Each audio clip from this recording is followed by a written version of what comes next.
Boa noite, pessoal. Estamos aqui para a live da Conspiração do Imaginal com Roberto Crema. Eu vou estar operando e dando apoio nesta live, então queria passar algumas informações iniciais. Em primeiro lugar, nós estamos gravando. Então, quem não estiver confortável com isso, por favor, coloque a sua telinha, desligue a sua telinha, né, para que fique mais confortável. Então, as perguntas, no momento das perguntas, após a fala do Roberto, elas serão feitas por escrito, porque assim nós poderemos privilegiar o maior número de perguntas. Então eu peço que, por gentileza, envie as perguntas pelo chat, aqui no botãozinho chat, embaixo da tela, tem um botãozinho, tá? Vocês podem ir colocando questões, eu vou seguir a ordem da colocação das questões, a ordem de surgimento delas. Tudo bem? Normalmente não podemos privilegiar a todas, mas faremos o melhor para que todos, a maior parte, seja transmitida e respondida. Iremos até às 19h30, procuraremos ser pontuais, honrar o horário. E quem está acompanhando pelo YouTube vai poder também fazer perguntas. Então, já estamos aqui com o Roberto Crema, psicólogo, antropólogo, terapeuta, autor de mais de 30 livros, reitor da Unipaz e está aqui para falar sobre, para fazer esse tiragosto, né, dar um tiragostinho do que será o encontro do Imaginal. Roberto, é com você. O microfone.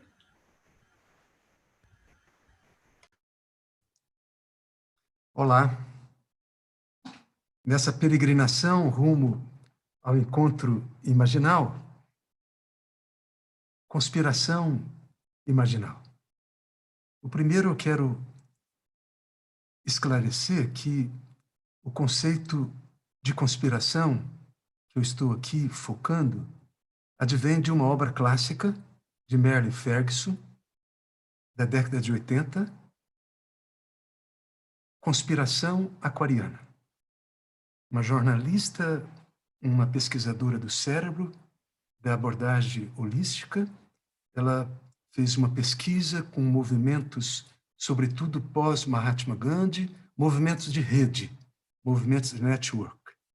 E ela já vislumbrou, na década de 80, que uma nova consciência estava tomando forma na humanidade e que a rede transinstitucional, não hierárquica, iria nos trazer, quem sabe, ao alvorecer de uma nova idade da consciência, que alguns denominam de idade de aquário.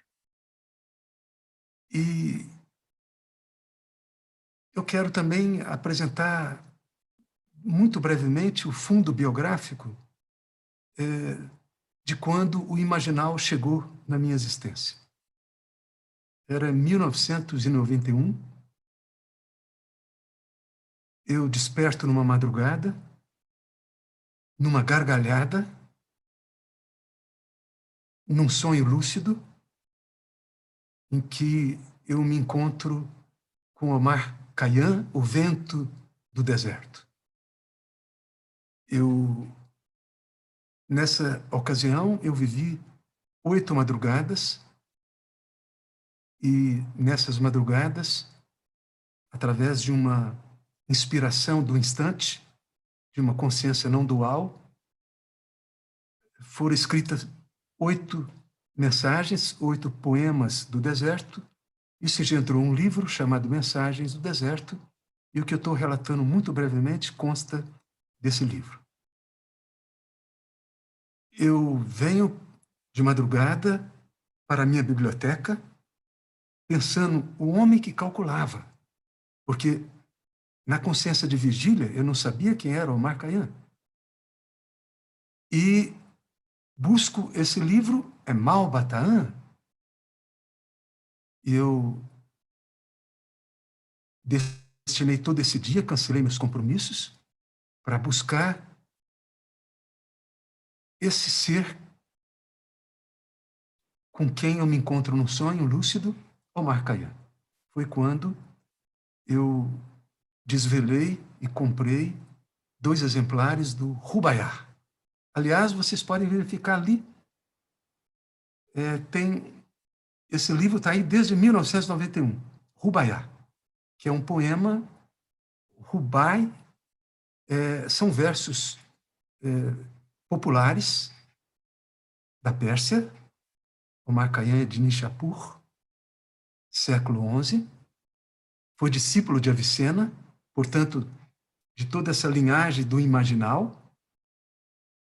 E foi desde então que a dimensão mito-poética penetrou de uma maneira definitiva na minha existência. E como vocês sabem, o imaginal implica no mito, implica na poesia, implica nessa abertura para o universo arquetípico e simbólico. Um ano depois, quando estávamos encerrando o grupo piloto da formação holística de base, que eu implementei na Unipaz de Brasília, estávamos no último seminário. O Jean Villelu veio da França para focar terapeutas do deserto. E foi no final desse seminário que, dentro de um rito iniciático ao cristianismo original, o cristianismo ortodoxo do exicasmo, onde o ícone reina e o imaginal da mesma forma, o Jean-Yves teve uma intuição para fundar o Colégio Internacional dos Terapeutas, que reverberou profundamente na minha própria alma. Foi então que, a partir de um diálogo do Pierre Vai com Jean Villelu sobre os terapeutas de Alexandria, que foram reportados pela hermenêutica extraordinária de Filon de Alexandria, um judeu helenista, platônico, que escreveu uma obra em 5 volumes e um capítulo dedicado aos contemplativos. Para os terapeutas de Alexandria, e nós fizemos toda uma ressignificação, eu tenho colaborado com Jean Villelu desde 1992, implementando o Colégio Internacional dos Terapeutas no Brasil, que eu coordenei durante 20 anos. E os terapeutas de Alexandria partiam do postulado que há 3 livros de estudo. Um livro é o da natureza, é o livro do corpo, é o livro das leis da matéria. O segundo é o livro do desejo, que é o livro da alma. E o terceiro, o livro das escrituras, o mundo imaginal. Para os terapeutas, há 2000 anos, nós estamos falando de uma tradição que está na origem da tradição ocidental, da nossa civilização, portanto, greco-judaico-cristã. Do lado grego, nós temos o templo de Asclépio, onde o terapeuta, o médico, era também um filósofo e um sacerdote. E do lado judaico-cristã, nós temos os filósofos, que eram também psicólogos, médicos, sacerdotes e jardineiros. E eles compreendiam que todos os personagens, as personagens das escrituras, são arquétipos no interior de nós mesmos. Abraão é aquele que olhava para um céu estrelado, como um buquê de estrelas, e entrevia as mãos nos oferecendo esse buquê. É também o arquétipo da aceitação do inaceitável, quando ele não hesita em sacrificar o seu filho amado, Isaac, e é detido pelo anjo que diz: detém a sua mão. Salomão é aquele que podia ter pedido tudo e pediu um coração que escuta. Está no nosso interior. O mitologema de Caim e Abel não aconteceu há milênios atrás. É o drama de alguém que se sente abençoado e que caminha docemente sobre a terra, e de um outro que não se sente abençoado e inveja e calcula. Caim mata Abel. Isso acontece numa trans-história, numa hiero-história, agora, nesse instante, nas nossas consciências. Então, a partir daí, e da implementação do Colégio Internacional dos Terapeutas, o estudo do imaginal passou a fazer parte do cotidiano. Então, é preciso também explicitar, porque para falar do que é, por exemplo, a saúde, do que é a educação e do que é imaginal, é muito importante que explicitemos nossos pressupostos antropológicos. Nossa visão do ser humano, que eu comungo plenamente com Jean-Yves Leloup. E essa visão que eu vou apresentar para vocês, preliminarmente, é uma antropologia que consta tanto nos livros do Jean-Yves quanto nos meus próprios. O que é um ser humano? Se nós perguntarmos isso para representantes da ancestralidade, seja Tupi-Guarani, seja dos Kahunas do Havaí, seja dos Zulus da África do Sul, seja da Sibéria, seja da América do Norte, o xamã, o pajé, responderá certamente: o ser humano é uma costura de 3 mundos. O mundo de baixo, o mundo do meio, o mundo do alto.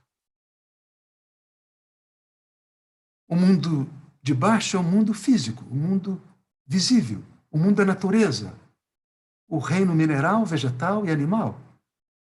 Todo esse universo visível, belo, grandioso, dentro e fora de nós, porque o mineral está nos nossos ossos, dentes, o vegetal na flora intestinal, na vida vegetativa, o animal na libido, nos instintos. E o que é o mundo do meio, senão o mundo da alma? Um mundo extraordinário, aí já no invisível. É o mundo da ancestralidade, onde habitam nossos ancestrais. É o mundo das memórias recentes, remotas. Esse é o mundo da alma, da ânima, psique. E o que é o mundo do alto? Senão esse mundo de uma consciência aberta, do silêncio. Esse mundo de uma contemplação. Esse mundo de uma quietude possível, a mente contemplativa. Na tradição tupi-guarani, tem 3 vogais sagradas que se referem a cada um desses mundos. O se refere ao mundo de baixo, A se refere ao mundo do meio, I se refere ao mundo do alto, ao mundo noético. E você vai encontrar isso também na Pistis Sophia, porque as tradições se encontram nos seus fundamentos. Então, eu me apresento dizendo-lhe para quem eu olho quando eu te olho. Eu olho para um semblante, o que eu posso ver, esse é o mundo físico. Esse é um mundo também literal, regido pelo cérebro. O nosso estado de vigília está constelado nesse mundo da matéria, esse mundo da natureza. Mas também quando eu te olho, eu posso entrever no seu semblante seus antepassados, suas histórias, suas narrativas de alma. vastas. E onde você vai, você leva a sua árvore genealógica. Você leva suas memórias. Hoje nós sabemos isso em terapias sistêmicas. Mas quando eu te olho também, posso intuir o jardim dos deuses, das deusas, o mundo arquetípico, o mundo da consciência. Consciência da consciência. Então, eu vou pedir que o Yuri nos apresente, através de 2 desenhos, essa antropologia, que não é meramente uma arquitetura cognitiva, porque a imagem que você tem do ser humano é a que modela uma atitude frente ao ser humano, frente a si, frente à humanidade, frente ao universo. Então, aqui está, na forma circular, o mundo de baixo é esse mundo externo. E quando eu estou com Cacaverá, numa imersão, ao mesmo tempo integrando a tradição ancestral tupi-guarani com a abordagem transdisciplinar holística, sempre nós dançamos em volta de uma fogueira, e são 3 círculos. O primeiro é esse círculo externo. É o mundo da natureza, é o mundo do visível, é o mundo do literal. Agora, há um grupo interno. Aí, esse grupo já representa a alma. A alma é inquieta, é o desejo. O próprio Buda definiu de uma maneira magistral o que é a alma. É um que pula de galho em galho em busca do fruto na selva do condicionamento humano. A alma é inquieta. E por isso que Freud constatou, a análise é interminável. E a alma não tem saída em si. Assim como a saída do corpo é a alma não tem saída em si porque ela é memória, que engendra o futuro. A alma não é capaz de agora, desse instante. Krishnamurti, durante toda a sua longa obra e existência, mostrou que é a rede dos pensamentos, de como, quando nós pensamos, nós estamos capturados pelo passado. Nós jamais estaremos no presente se nós estivermos projetando na nossa experiência os pensamentos, as nossas gravações, os nossos conceitos e preconceitos. Aí está toda a concepção de Platão, o mito da caverna. A solução da alma é esse círculo interno. É o mais próximo da fogueira. E ele é pontilhado. Ele tem pausa. Essa pausa representa o silêncio, a abertura. É uma mente silenciosa, é uma mente contemplativa. Na metáfora do Evangelho, a psique representa a Marta, essa que faz, é muito importante. Ela realiza as coisas. É a mente analítica, fundamental, que desenvolve a tecnociência. Porém, a Maria é aquela que contempla. É aquela que penetra o futuro pela profecia, estando conectada no agora. Há esse intervalo, e aí eu gosto de lembrar Fernando Pessoa, que dizia: Deus é um grande intervalo. E Ibn Arabi, esse grande filósofo da gnose islâmica, da religião do amor, Sufi, ele dizia: o intervalo é a imaginação. Se não há intervalo, se não há pausa, se não há silêncio, não haverá transparência. Nós ficaremos no mundo falando numa outra linguagem do ídolo. Nós não chegaremos num ícone que implica numa transparência simbólica. Transparência simbólica a quê? A essa fogueira no centro, que representa o infinito eterno. É a simbólica do infinito, mas é a fogueira de Tupã. É o essencial, seja lá o que for. Essa é a dimensão do absoluto.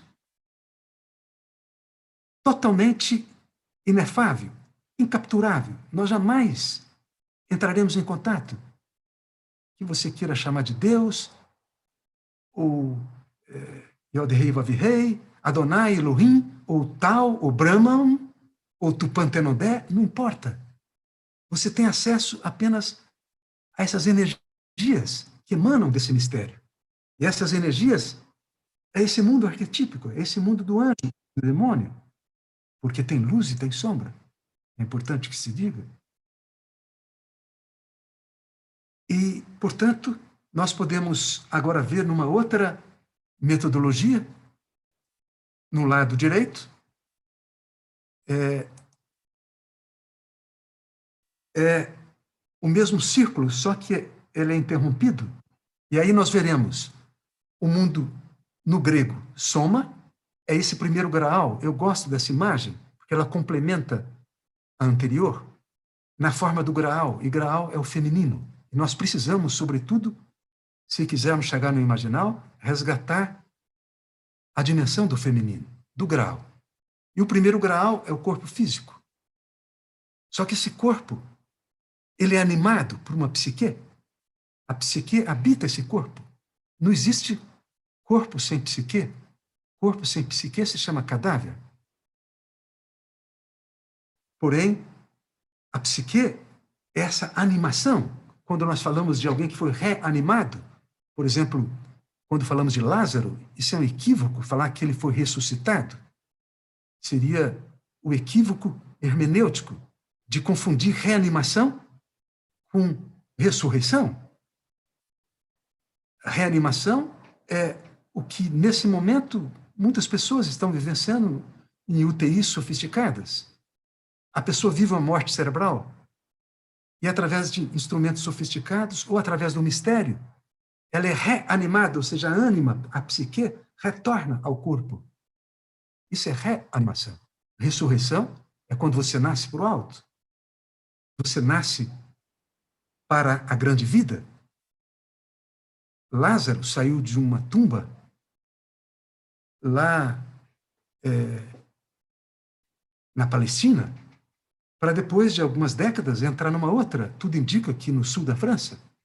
Ele foi um dos primeiros que catequizaram o sul da França. Um bispo. E lá nós vamos encontrar pegadas do Lázaro. Então, o Lázaro não foi ressuscitado, ele foi reanimado. E subjacente à psique, esse grau o mais elevado, dotado de intervalo, de pausa, de silêncio, nous. Nous é o único pura, pode transparecer pneuma, que traduz ruar, que é uma expressão em hebraico, que fala do sopro da vida, que é feminino, essa expressão é feminina, ruar, que em grego, pneuma, que é uma expressão neutra, e que pela vara do patriarcalismo foi traduzida em latim por espírito, no masculino.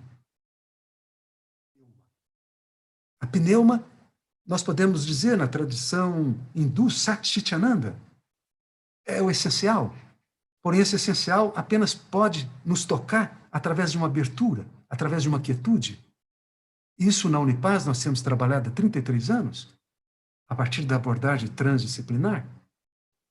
Nós sabemos que não basta desenvolver a análise.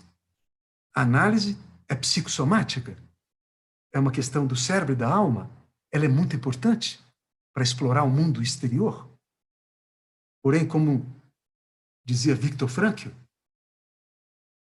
ela fracassa quando se trata de investigar e construir no mundo interior. É como você querer tomar sopa com garfo.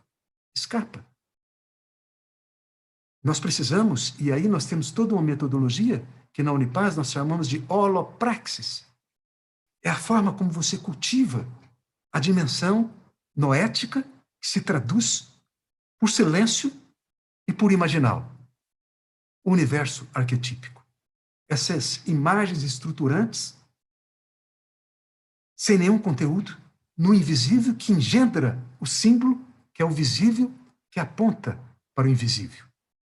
E nesse sentido, como vocês sabem, que o conceito do imaginal advém, por um lado, de Platão e dos neoplatônicos, sobretudo Plotino, no século III, e depois toda essa tradição, essa linhagem, começa em Avicena, Sohrawardi, Ibn Arabi,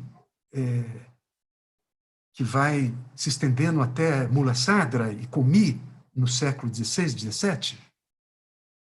Porém, o Plotino, ele era muito claro, e Filon de Alexandria se reporta a Platão, e Plotino depois foi mais claro com relação a isso. Ele dizia que há o uno. O uno é o além da dualidade. O uno é o mistério total.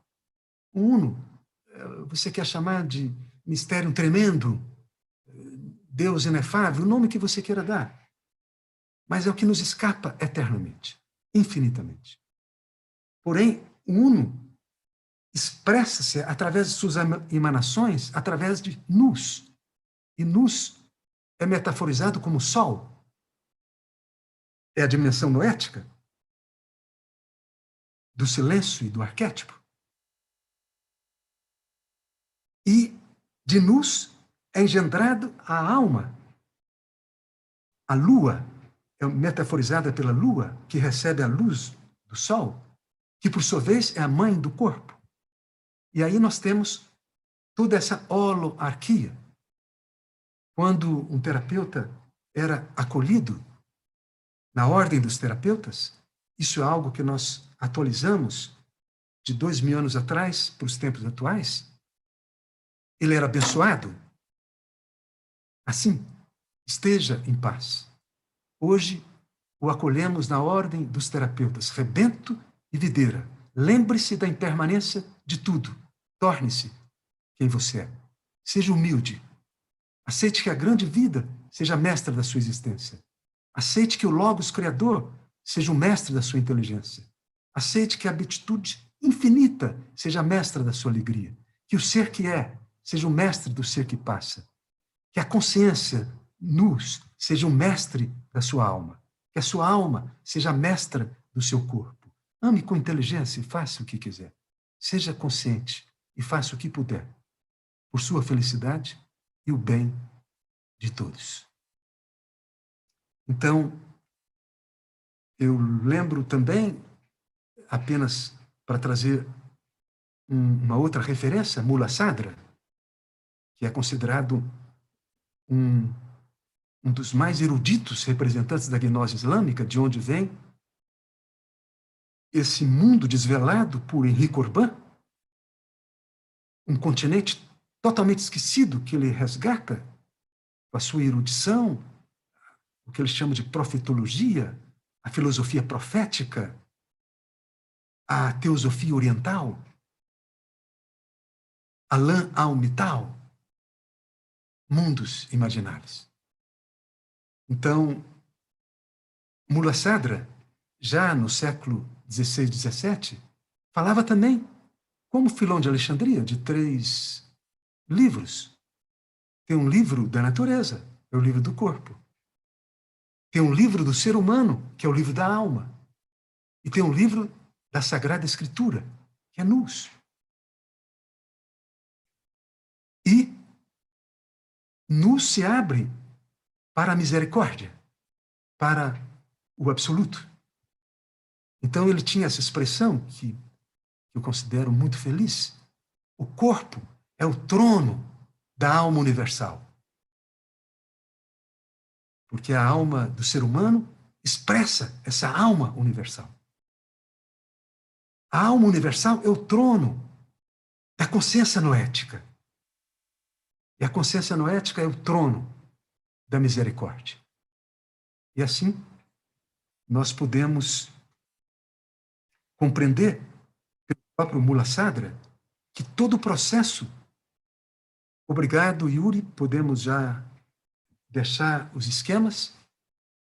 Todo o processo iniciático é um processo que nos leva do mais concreto ao mais sutil. Dizia Mula Sadra, o ser humano, o que diferencia o ser humano, é essa peregrinação do mundo da natureza, o mundo da matéria, para o mundo da alma. Do mundo da alma para o mundo da consciência. E do mundo da consciência para o mistério inefável. Então,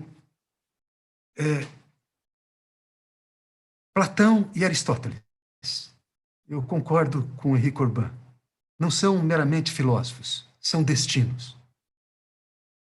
Henri Corbin dizia que nós nascemos platônicos, como alguém pode nascer materialista, ateu.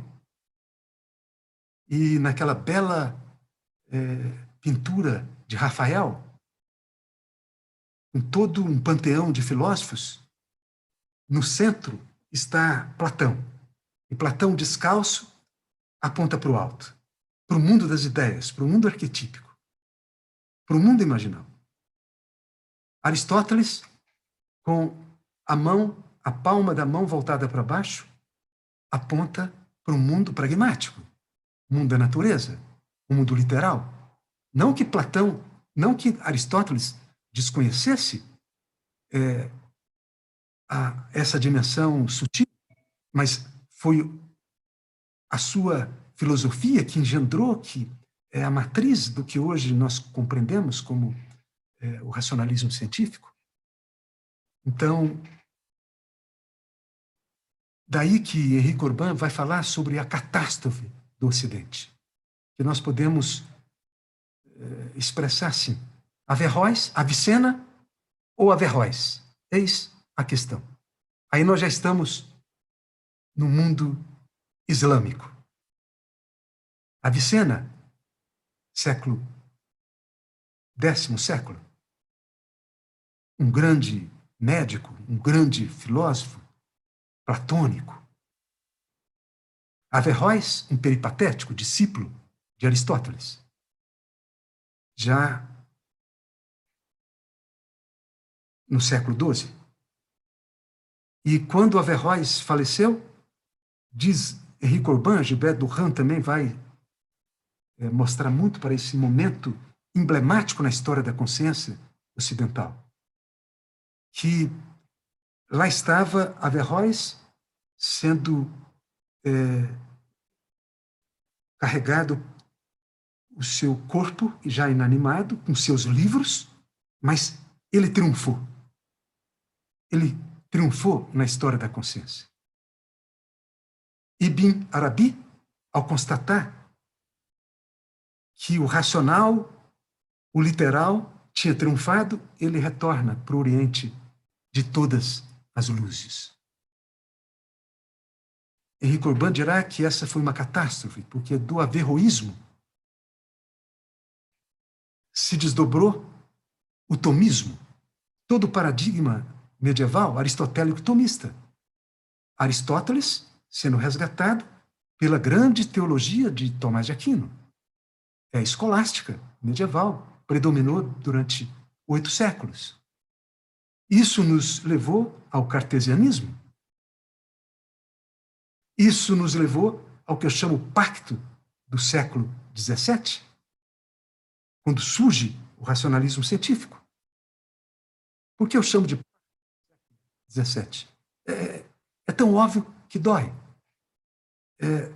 No século XVII, aconteceu uma conspiração, como está acontecendo nesse momento. Os traumatizados pelos dogmas e pelo obscurantismo de um excesso, de um religare, como os gregos diziam, nada em excesso. O que predominou no paradigma aristotélico tomista, necessariamente, foi a questão do religare, da religião. Existia um poder despótico. E todos aqueles representantes que conspiraram, todos traumatizados, um Galileu, na onda de um Copérnico, que nos introduziu no mundo da quantificação, numa metodologia hipotético-dedutiva, um Bacon, que nos introduziu nos 5 sentidos. Até então, para se constatar o que era a realidade, se consultava um livro, a Bíblia, a mesma raiz de biblioteca. Todas as disciplinas que vigoravam nas universidades medievais eram disciplinas da Bíblia. E o que diz Bacon, vamos também considerar os 5 sentidos. O empirismo se introduziu. E Bacon, ele era uma pessoa com uma verve muito inflamada, ele dizia: a natureza tem que ser subjugada, e nem que seja sob tortura. Precisa nos revelar os seus segredos. E ele dizia: saber é poder. E nós sabemos que o exagero disso, onde nos levou. Descartes, ele era tão traumatizado que ele duvidava de tudo. E para duvidar eu penso, se eu penso, logo existo. E ele é o pai da análise crítica, da consciência de diferenciação. E ele era uma pessoa muito admiradora das máquinas. Ele dizia: se quisermos compreender o ser humano, precisamos compreender as máquinas. Então, o enfoque mecanicista se entranhou no pensamento moderno. E Newton foi um gênio extraordinário, que fez a grande síntese.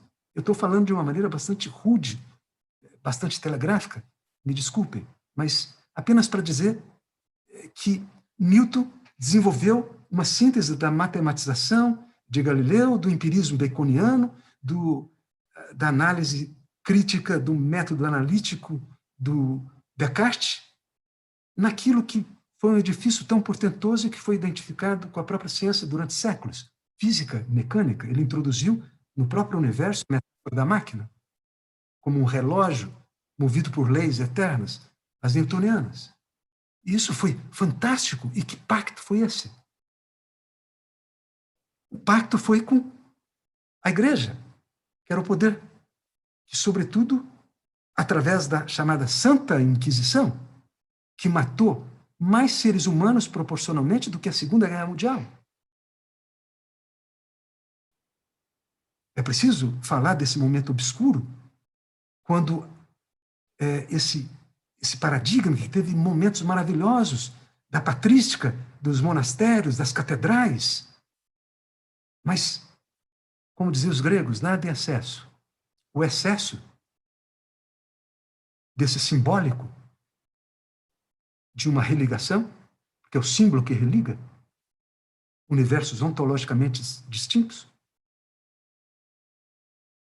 Enfim, nessa ocasião, a mente científica, a mente que diferencia, que discrimina, era reprimida em nome de algo que confusamente era chamado Deus. O pacto foi com a Santa Inquisição. E qual foi esse pacto? Sobre o qual quase ninguém fala. A ciência fica com o mundo da matéria, com o mundo observável, quantificável, verificável, mensurável. A Igreja fica com o mundo da alma, da consciência e do espírito. Esse foi o pacto. Giordano Bruno não concordou. E quem já esteve em Roma, na Piazza di Fiori, há de ter visto o seu busto lá onde ele foi queimado. É disso que nós estamos falando. É preciso, talvez, para compreender aonde pode nos levar um religare excessivo, visitar o Museu da Inquisição, onde você verá uma máquina de tortura e uma bula papal com um manual de procedimento. E por isso, os mentores da modernidade, eles têm uma bandeira evidente, é diabolos. Não estou falando do ponto de vista moral, estou falando do ponto de vista epistemológico, metodológico. Diabolos é o que divide, é a consciência de diferenciação. É isso que foi levantado no século XVII. Surge o racionalismo científico, que inventou a disciplina, que inventou o especialista e nos levou ao século XVIII, o iluminismo maravilhoso. Achávamos que a razão iria iluminar tudo. É verdade que teve o romantismo se contrapondo, mas eu estou também exercitando uma telegráfica anamnese para apenas contextualizar na história da consciência qual é a conspiração que nós estamos vivenciando nesse momento. Isso nos levou ao século XIX, e eu concordo com Kenilger, que diz que aquilo que no século XVII era espírito científico, uma indagação e dúvida permanente, se degenerou em cientificismo no século XIX. Aquilo que era consciência de diferenciação no século XVII se degenerou em dissociação. E nos momentos obscuros da modernidade, nós saímos de um extremo e fomos para um outro, onde a experiência do sagrado, a experiência do imaginal, é reprimida em nome de algo que confusamente é chamada ciência.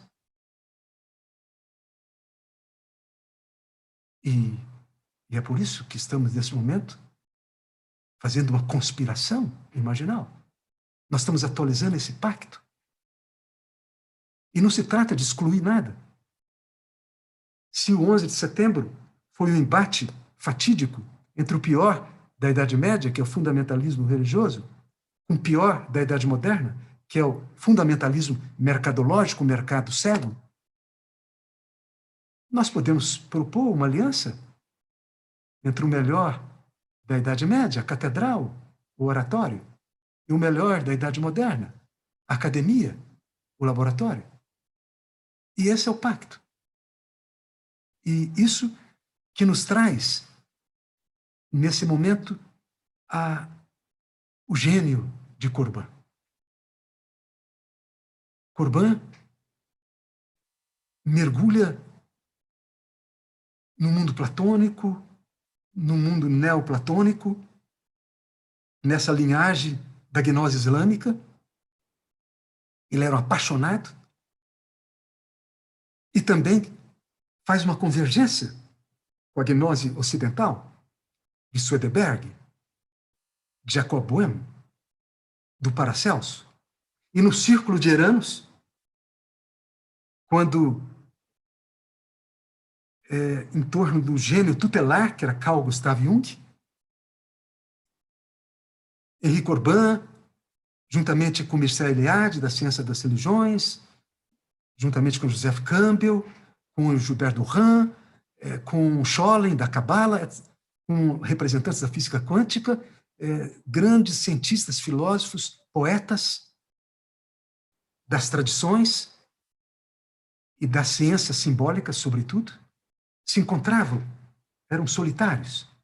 Eles estavam ali falando, e Eranos é uma palavra grega que se refere a um banquete, onde cada um leva algo para o banquete. Eles iam para esses encontros anuais, cada um levando uma oferta e para receber de todos os demais. E foi no Eranos que Henri Corbin se encontra em 49 com, como ele dizia, o homem de Irã, o peregrino de Irã, que era ele, da Pérsia, se encontra com o homem do Resposta a Jó, de Carl Gustav Jung. E foi um enlace, uma sinergia extraordinária que rendeu muitos frutos. E, portanto, o que está no coração da questão imaginal, da conspiração imaginal? É preciso dizer que a tradição islâmica tem duas grandes correntes, a sunita e a xiita. A sunita compreende que Maomé é o selo da profecia e depois de Maomé acaba a história. Ele, como se diz que Cristo nasceu de um parto virginal, também se diz no mundo árabe, no mundo muçulmano, que o Corão também adveio de uma virgindade de Maomé, porque ele era iletrado. E durante anos, através do seu guia, Gabriel, o anjo da humanidade, ele pariu o Corão, que é cantado, que é recitado. Aliás, recite é uma palavra em francês que é traduzido como relato, mas também está na raiz de recital. E recitar, mimetizar. e significa o relato iniciático visionário. E o que Gabriel dizia para Maomé? Recite, recite. É isso que significa Corão. Corão significa recite. E então, essa é a tradição sunita. Tem a tradição xiita. E a tradição xiita concorda que Maomé é o selo de uma profecia legisladora, que é um portal para o imã. E aí vem toda a concepção da imanologia, sendo que o primeiro imã é a filha do Maomé, a Fátima, a irradiante Fátima, juntamente com seu esposo, genro de Maomé, Ali. São duas faces de uma mesma realidade. É o primeiro imã. Fala-se de 12 imãs e, na tradição ismaelita, de 7 imãs. Não importa. Quem é o imã? O imã é o intérprete, é o hermeneuta do livro santo. Para extrair dele a polissemia plural, o buquê de sentidos secretos. Porque se você fica na letra, no literal, aí nós estamos no fundamentalismo, no fanatismo. Isso nós conhecemos muito bem. Daí que a tradição xiita nos fala do imã, que é o hermeneuta, o que interpreta. A importância da interpretação, e lembre-se da tradição dos velhos rabinos. Cada frase bíblica é suscetível de 72 interpretações, porque são 72 os nomes daquilo que damos ao que não tem nome. E na tradição islâmica são 99. Isso é um remédio, é uma terapia, é uma vacina contra o fundamentalismo. O samba de uma nota só. Querer interpretar tudo através de apenas um viés, seja econômico, seja político, seja teológico, seja psicológico, seja pedagógico, seja poético, não importa, artístico. Nós precisamos abrir esses 4 estilos epistemológicos da ciência, da filosofia, da arte e da tradição espiritual e propor o diálogo. Isso é transdisciplinaridade. É isso que se fazia no Círculo de Eranos. Décadas antes de Bazará Niculescu, junto com um grupo muito vibrante, entre eles Edgar Morin, propôs a transdisciplinaridade, mas eu diria que Círculo de Eranos foi um movimento extraordinário. E nós queremos trazer o clima do Círculo de Eranos para o encontro imaginal. Esse é o nosso desejo. Essa é a nossa utopia. Então, vocês sabem que Henri Corbin foi quem traduziu Heidegger na França, embora ele nunca tenha sido discípulo de Heidegger. E toda a proposta da hermenêutica espiritual dele vai muito além, porque transcende. Porém, ele reconhece o mérito de Heidegger de ter colocado a hermenêutica no coração da sua filosofia. Assim como Filon de Alexandria. No início,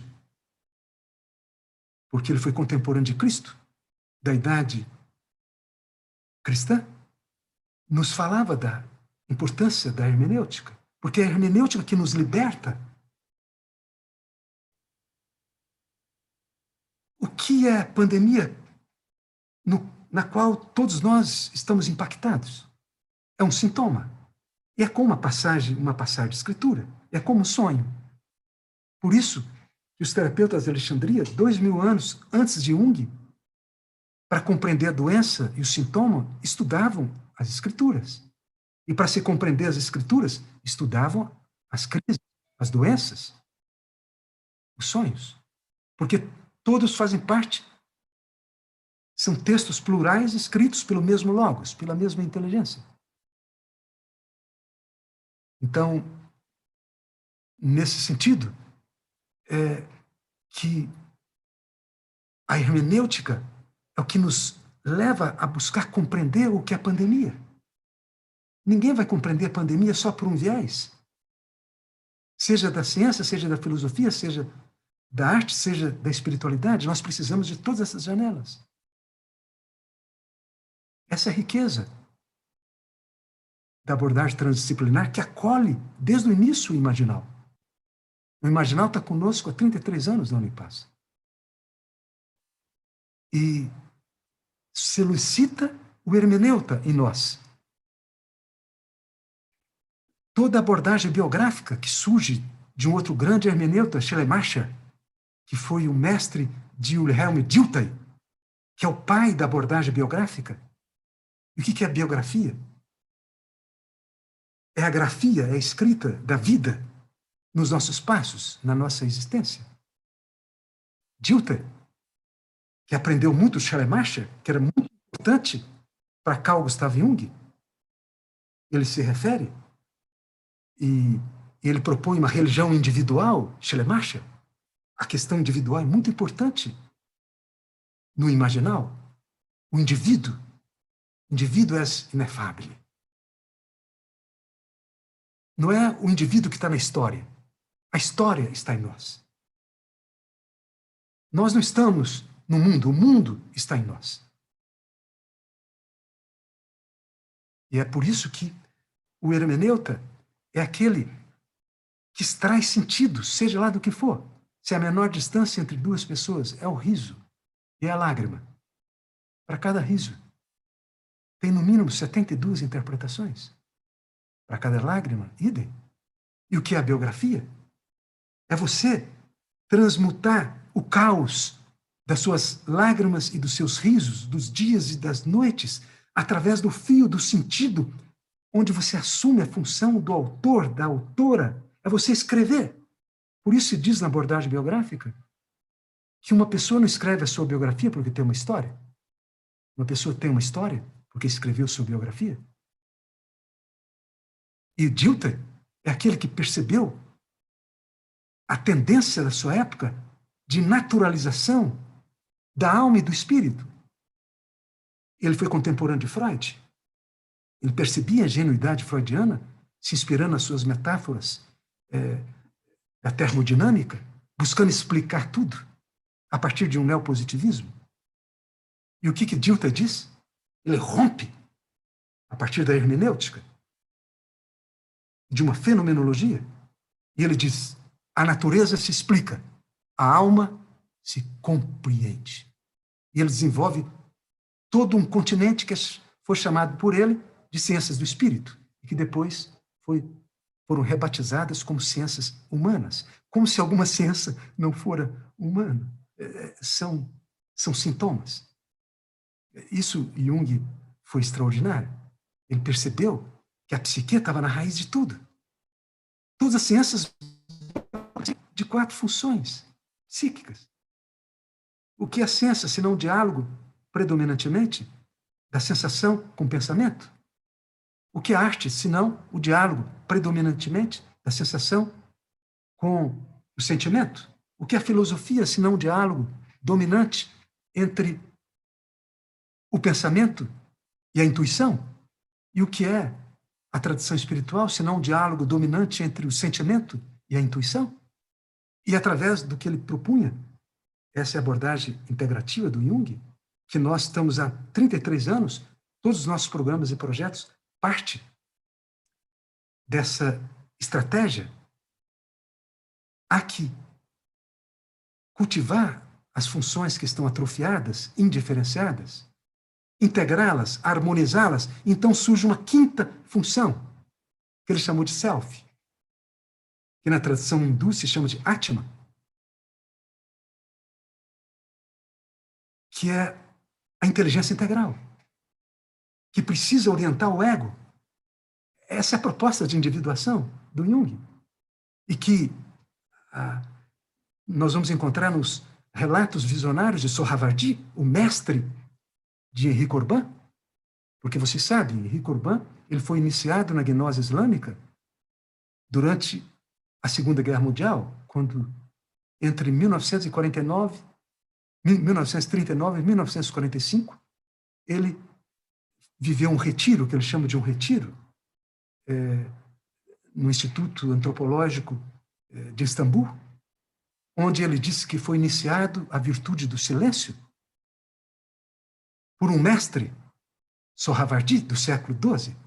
Sohrawardi é o que na tradição islâmica se chama de Al-Qadir. Al-Qidir é o mestre, é o guia de Elias.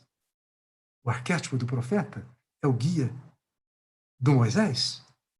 E foi também o guia do próprio Henrique Urban, Sohrawardi, que foi martirizado pelo Saladino, esse grande sultão da época das cruzadas. Ele foi martirizado porque ele transgredia toda a Sharia da época, porque ele propunha o resgate do essencial. Ele foi martirizado com 36 anos. Henrique Urban vai precisar, com 36 anos, ele iniciou esse retiro. E foi iniciado pelo próprio Sohrawardi, que é o mestre que nos ensina. Ele não está encarnado em estados intensificados de consciência, através da imaginação ativa e em sonhos lúcidos. É o Filemon do Jung. É o mestre do Jung, do Livro Vermelho, com quem ele passeava no jardim e com quem ele aprendeu sobre a mente impessoal da humanidade. Foi Filemon que, no final do Livro Vermelho, profere os 7 sermões aos mortos, os mortos de Jerusalém, que estavam inquietos, que bateram na porta do Jung. Mas não foi Jung. O ego imaginal do Jung, no Livro Vermelho, escuta os sermões de Filemon. E é interessante, porque Jung se referia a Filemon como meu pai. Depois do primeiro sermão, ele diz: meu pai, você acredita no que você disse aos mortos de Jerusalém? E Filemon responde: eu não acredito, eu sei. E quando já Jung, no final da sua existência, sendo entrevistado pela BBC de Londres, é colocado diante dessa pergunta: você acredita em Deus? Se você assiste esse filme que está aí, nesse universo virtual, ele detém, ele silencia, ele sorri levemente, ele diz: eu não acredito, eu sei. Ele aprendeu isso com Filemon.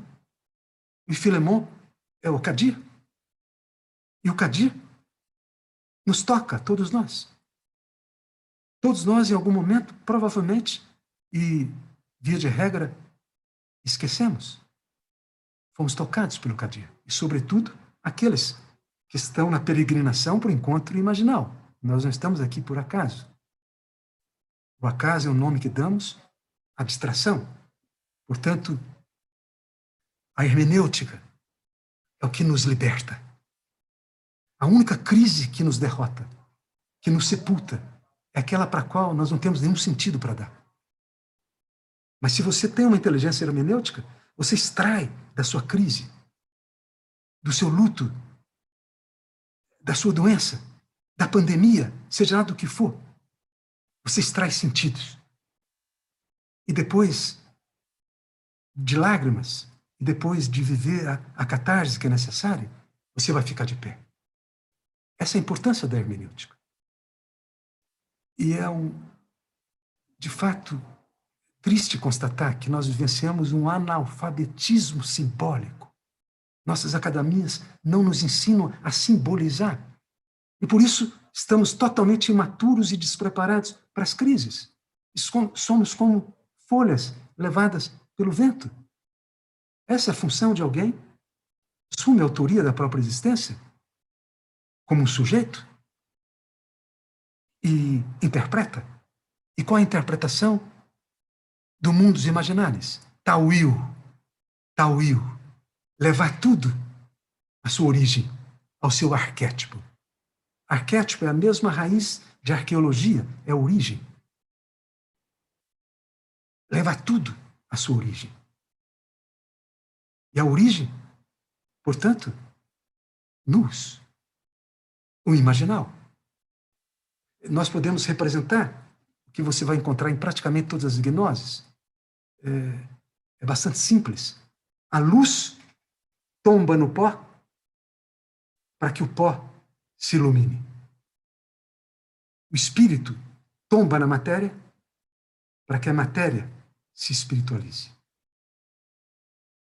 Esse é o sentido da queda do Antigo Testamento. Mas também é o sentido do exílio, que é um conceito fundamental no imaginal. Todos estamos no exílio, porque nós tombamos. A luz tomba na matéria. Isso é amnese, isso é esquecimento.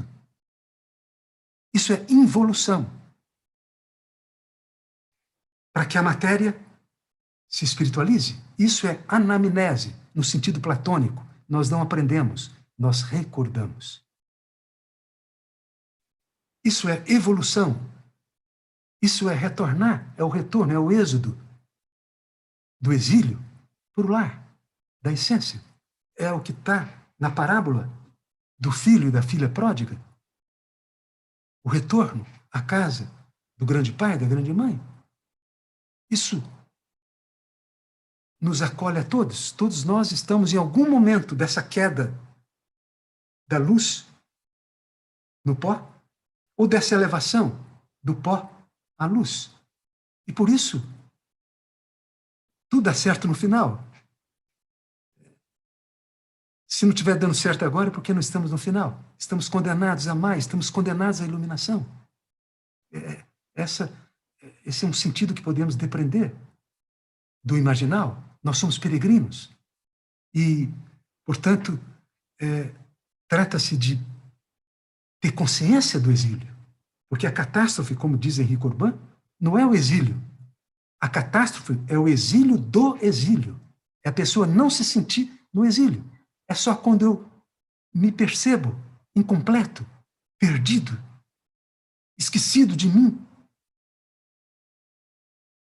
No início, eu não estou pronto, eu não estou acabado. Eu sou um aprendiz, é que eu me coloco de pé. Agora, se eu acho que eu já sou um ser humano, se eu acho que eu já sou consciente, por que eu vou penetrar, sair dos trilhos da normose, que estão feitos, que são confortáveis, que são previsíveis, que são literais, para as trilhas que nós vamos inventar com os nossos próprios pés? Essa é a trilha do peregrino. Essa é a trilha iniciática. Nós vamos aprendendo, tombando, levantando, aprendendo, tanto com o tombo quanto com a elevação. E nós penetramos esse caminho de volta, de retorno. Por isso que a função do imã é tão importante, como a função do anjo, porque na tradição corbiniana, isso vem lá do Avesta, isso vem de Zaratustra, isso vem da antiga Pérsia, a Pérsia das luzes. Sohravardi foi aquele que resgatou uma teosofia da luz. Quando se fala do embate entre Ahura Mazda e Arimã, mas, na realidade, a tradição autêntica fala de Zervan, que é o tempo eterno. É o zervanismo. Isso era muito conhecido por Jung. Zervan está além do bem e do mal, de todas as polaridades. E ele pensa em procriar. E quando ele pensa, nasce Ahura Mazda, o ser da luz. Mas ele duvida se ele precisa fazer um sacrifício ou não. E da dúvida de Zervan nasce Arimã. E desde então, esse embate entre a luz e a sombra. E nessa tradição se fala das fravartes. Essa é uma concepção extraordinária. Do combate pela alma do mundo. Foram as últimas palavras inflamadas do Corbin. Ele se inspirava nos fiéis do amor, que tinha toda uma concepção de lutar, de combater. Quais são as fravartes? As fravartes são a dimensão angélica feminina. Feminina. é bom que se diga, Fravasti é feminino. Elas decidem descer para, através de um ser humano, combater. Porque Ahura Mazda, ele é onisciente, mas não é onipotente. Para que Arimã seja vencido, e esse é o combate que nós vamos encontrar no Apocalipse, em várias traduções, nós vamos encontrar na obra de Guimarães Rosa, nós vamos encontrar isso no grande épico de Goethe, Dr. Fausto. Esse é o combate. E há aqueles que encarnamos para combater, mas é preciso se recordar da Fravasti, que é traduzida por Daena, que é o self, que pode ser traduzido como self de Jung, a Daena. Essa dimensão angélica que nos espera no que é chamado de ponte Simvá, quando nós estaremos deixando esse corpo. Há uma ponte. E é bonita essa parábola. Estamos falando metaforicamente, sempre. Onde nós vamos nos encontrar com o nosso ego celestial, com o outro eu, esse que nós estamos buscando há tanto tempo. Essa é a nostalgia do exílio.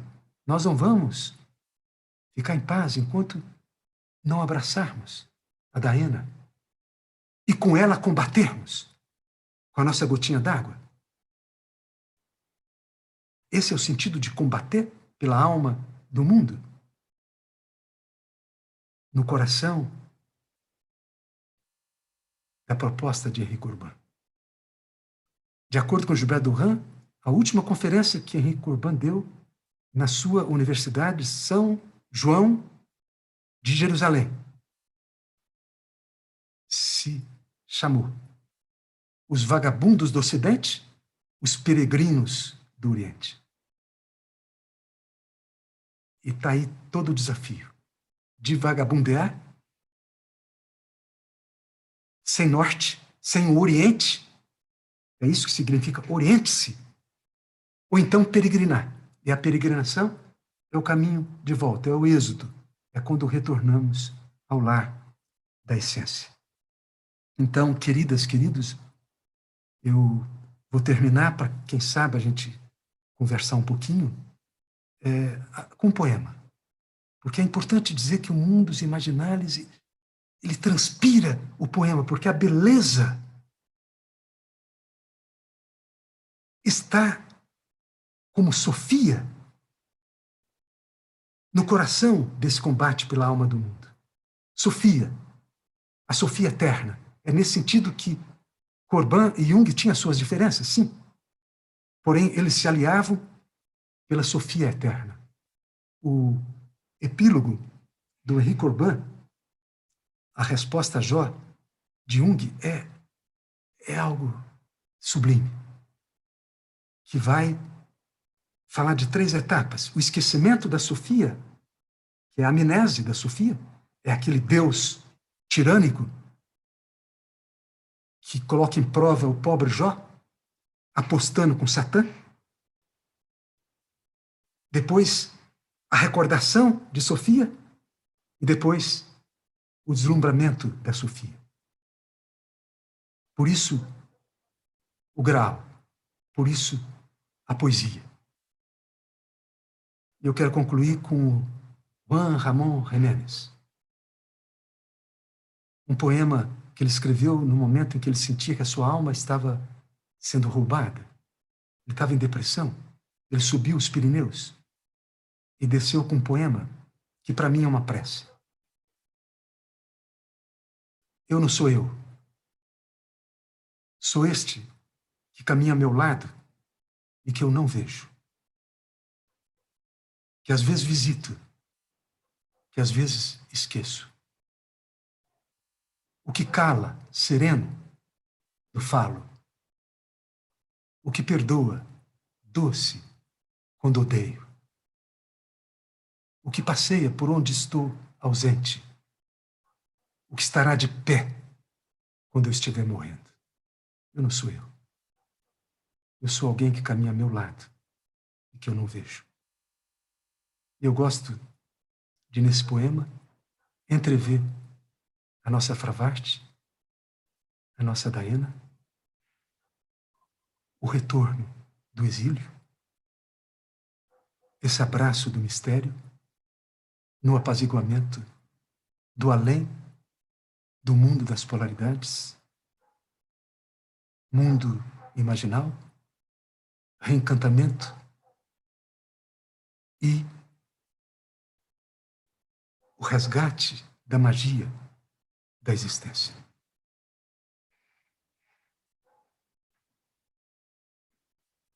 Eu passo a palavra e a ação para o Yuri nos conduzir agora no diálogo.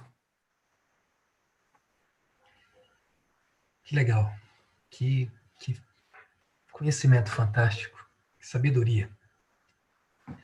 Então vamos abrir agora o ciclo de questões, de perguntas. Vocês podem trazer as perguntas ou interações através do chat, tanto aqui do Zoom, quanto através do YouTube. Tá bom? Temos até agora uma pergunta cadastrada do Marco André. Roberto, quando você fala de ciclo ascendente e do ciclo descendente da luz à poeira e da poeira à luz, como seria isso? Há alguma prioridade ou há uma equivalência entre os dois arcos? Eu gosto muito, e para responder essa questão, eu vou falar de um poema que eu amo, do Fernando Pessoa. Ele diz: a morte é a curva na estrada. Morrer é só não ser visto. A terra é feita de céu. A mentira não tem ninho. Ninguém jamais se perdeu. Tudo é verdade e caminho. Eu quero destacar esse consolo infinito nesse poema. Ninguém jamais se perdeu. Seja tombando no esquecimento, na amnésia, e cometendo barbáries, jogando pessoas em fogueiras, o que nós temos feito ao longo da história, o horror da história, que alguns chamam, seja a partir de um momento iniciático, que é quando ficamos de pé e iniciamos o passo nosso de cada dia, nos tornamos de vagabundos, de uma folha levada pelo vento, de uma pessoa desnorteada, para um ser que então começa a peregrinar o retorno ao lar da essência. Ninguém jamais se perdeu. Tudo é verdade e caminho. E é isso que pode nos trazer um pouco de paciência, conosco mesmo, com as outras pessoas. Saber que todos estamos aprendendo. É o que Cristo, naquele momento derradeiro, no lenho, o que ele diz, ele estava se esvaindo em sangue. E ele diz: Abba, Painho, perdoa, porque eles não sabem o que fazem. É preciso escutar toda a mensagem. Porque se ele disser só Abba, Painho, perdoa, isso seria complacência. Mas ele prosseguiu porque eles não sabem o que fazem. Isso significa, e Graf Durkheim, que desenvolveu a terapia iniciática na Alemanha, na Floresta Negra da Alemanha, que viveu 10 anos no Japão e que utilizou o exercício, a holopraxis do Zen, ele falava dessa questão de que todos nós necessitamos exercitar, precisamos do exercício para esse retorno. E qual é o exercício? É para você temperar o aço do ser, da presença. É para você ir além, pelo menos minimamente, da mente projetiva, que sempre mente, porque projeta o passado e o futuro no instante, no agora. É para você se ancorar nesse instante. Isso, aí toda a mística da presença. E Graf Durkheim falava que um ser humano pleno é preciso peregrinar para essa plenitude possível. E na adolescência é quando nós somos todos tocados por esses frêmitos, por essa nostalgia do exílio. Todos vencemos em nossas adolescências algo, nós buscávamos, nós sonhávamos. Às vezes fomos mal interpretados. Olha, isso aí passa. Não, isso não é para passar. Esse é quando nós começamos a recordar dessa via de ascensão. Agora, eu creio que seja tombando, seja se elevando, todos nós, sabendo mais ou menos o que estamos fazendo, todos nós estamos, nesse sentido, aprendendo com os nossos passos. Eu gosto de dizer que estamos condenados a amar. Agora, é preciso dizer que o amor é uma palavra que precisa ser compreendida através desses três mundos existenciais. Tem o amor da matéria, que os gregos chamavam de porneia, que é o amor da sede, da fome. Tem o amor da alma, que é Eros. Você vai encontrar isso no grande mito, Eros e Psique. É o amor da aventura. É quando você não quer apenas sorver a outra pessoa, você quer vivenciar a aventura rumo à felicidade. Mas isso é adolescência. Ou seja, isso não é tudo. Tem filia, que é o amor noético, é o amor dos companheiros, de quem divide o pão, de quem caminha, olhando na mesma direção. Agora, os companheiros amam os seus. E esses grandes mestres, como Buda, como Cristo, o imã, todos eles dizem, como Ibn Arabi, da religião do amor, ame como o sol, ame o inimigo. Não é possível amar o inimigo na dimensão humana.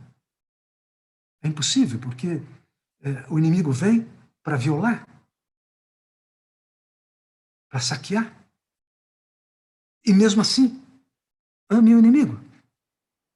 E se nós exercitarmos, porque isso que é mandamento em hebraico é exercício. Nesse sentido, o Graf Durkheim coloca bem a palavra, o exercício. É através do exercício que a essência pode se manifestar na existência. Através do exercício nós vamos aprendendo a amar. E um dia estaremos amando quem não nos ama. E até mesmo o inimigo. Mas quando isso acontecer, não seremos nós que estaremos amando.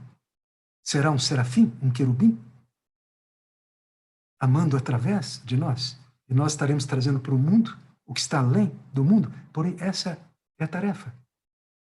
É a tarefa que eu creio que é a primeira e a derradeira lição da universidade da existência.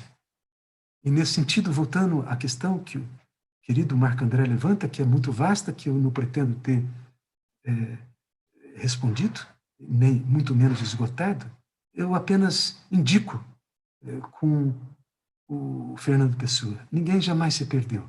Seja tombando, seja se levando. Tudo é caminho e verdade.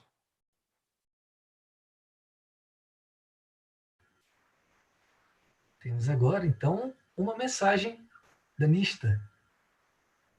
Roberto, a sincronicidade da nossa conversa essa tarde foi a tua fada que orientou. Aí pude estar aqui agora e me inscrever. Fiz a inscrição no fim da tarde de hoje, no encontro de setembro. Abraços. Nista é uma querida amiga do Acordare, que é um centro muito especial do despertar da consciência, próximo de Floripa, que nós temos muitas irmãs e irmãos no Acordare.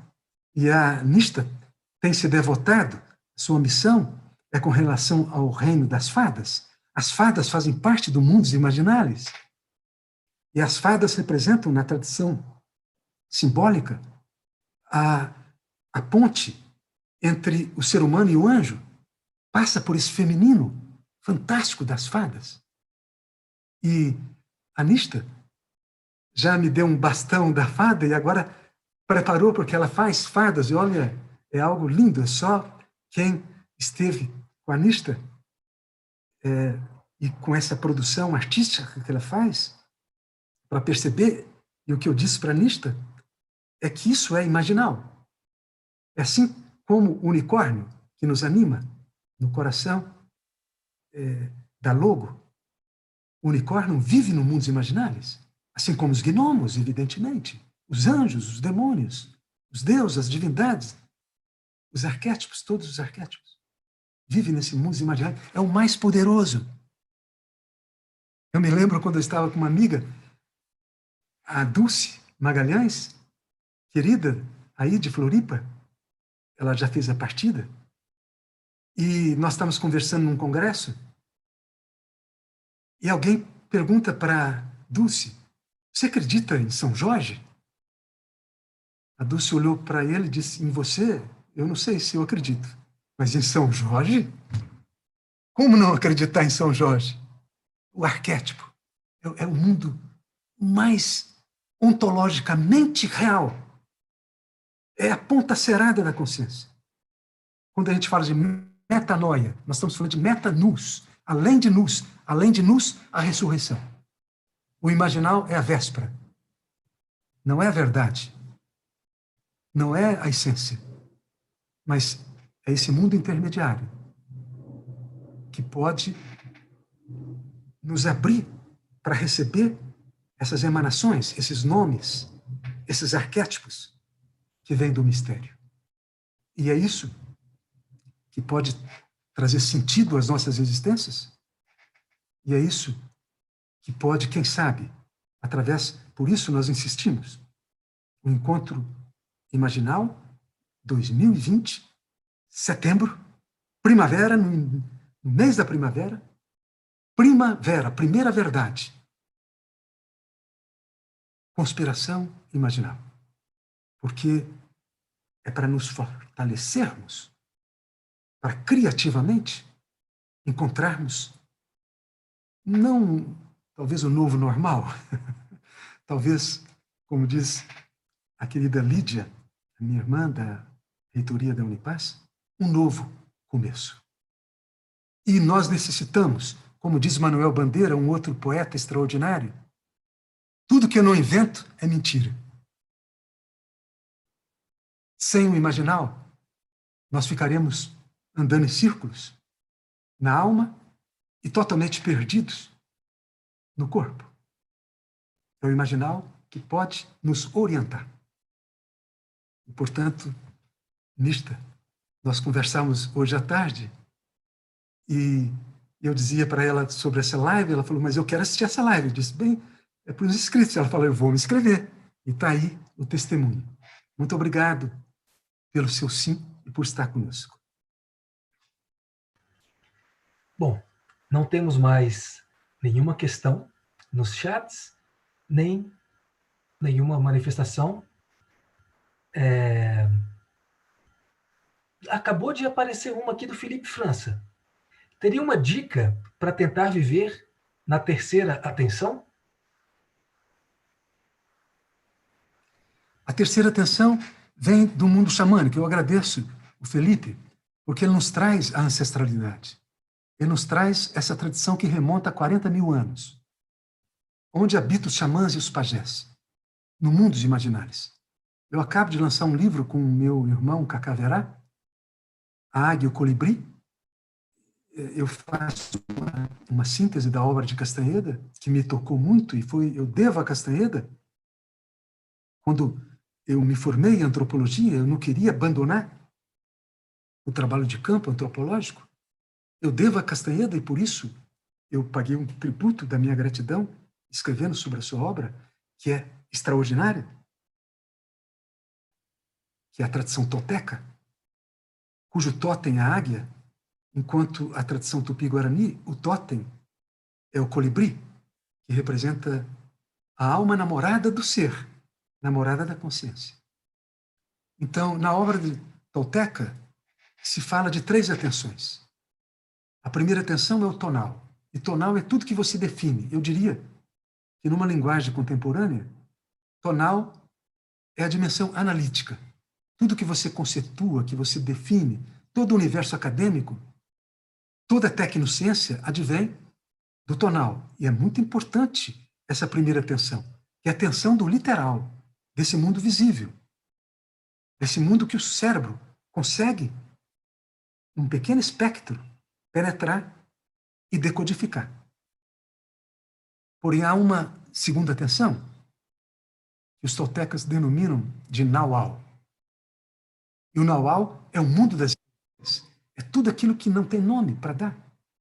Eu, durante décadas, lapidei metodologicamente como um caminho sintético e tive que inventar uma palavra, o sintetista, para me referir a essa inteligência do não saber, que complementa a inteligência dos saberes analíticos, que constela as duas funções propriamente femininas, do coração, do sentimento e da intuição. Isso é um know-how. E a terceira atenção, eu gosto de metaforizar precisamente com um chifre do unicórnio. Representa a aliança entre o tonal e o know-how, entre a análise e a síntese, entre o literal e o imaginal, entre o Ocidente e o Oriente. Nada precisa ser excluído. Tudo precisa ser integrado e aliado, através desse terceiro incluído, que Guimarães Rosa, talvez de uma maneira linda, denominou de a terceira margem do rio. O chifre do unicórnio, que pode ser uma referência metafórica a essa inteligência integral, imaginal, do self, do anjo em nós. Então, o nosso tempo se fechou. Eu agradeço a presença de vocês e convoco-os a esse combate pela alma do mundo. Como? Cada um de vocês, por favor, leve mais 3 pessoas para o encontro imaginal. Será um encontro, isso eu te garanto, e o Marc André, nós temos insistido nisso. Um encontro iniciático, é o primeiro do mundo. 33 anos depois que a Unipaz lançou um congresso que a engendrou, disseminando o conceito, por um lado, da visão holística e, por outro lado, da abordagem transdisciplinar. Nós já criamos uma massa crítica considerável. Agora, sem imaginal, não é possível, quem sabe, uma reconstrução do projeto humano para um novo começo.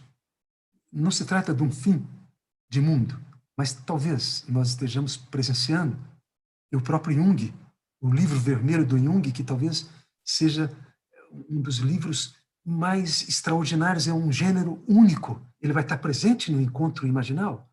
Eu devoto 50 páginas ao livro vermelho do Jung.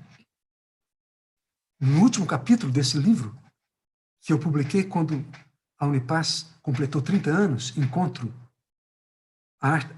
o poder do encontro. O último capítulo é Encontro Imaginal. E trata-se de combater e agora levantar essa, eu não diria que não é bandeira, não é ideologia, nada disso, nada disso. É um imaginal, que vem do silêncio, que vem do aberto, que vem de um feminino, que no seu colo tem uma criança, a Madonna, que tem um masculino do seu lado, em sinergia, e é através dessa trindade que nós poderemos, quem sabe, no pós-pandemia, quem sabe, na travessia desse túnel, trazer um canto novo, um poema novo, uma nova narrativa. Mundos imaginários. Combata conosco. Muito obrigado.